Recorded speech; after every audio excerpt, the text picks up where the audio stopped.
जळगावात विवाहितेनं आपल्या कुटुंबासह आत्मदहनाचा प्रयत्न केलाय। व्यवसायासाठी 10 लाख रुपयांची मागणी करत सासरची छळ करत असल्याचा आरोप पीडित महिलेनं केलाय आणि यावेळी महिलेनं आणलेले पेट्रोलचे कॅन पोलिसांनी ताब्यामध्ये घेतल्यानं मोठा अनर्थ टळलाय। तर तक्रार देऊन देखील पोलीस योग्य कारवाई करत नसल्याचा आरोप देखील पीडित महिलेनं केलाय।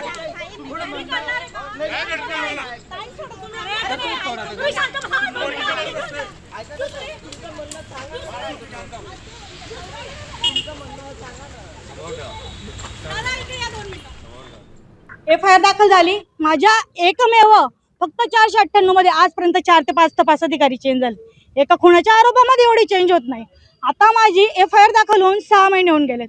वारंवार मी पोलीस स्टेशनला जाते, माझी एफआयआर माझी चार्जशीट कोर्टात पाठवा, हे का नाही पाठवत आहेत? हे म्हणतात 3च जणांचे नाव पाठवू।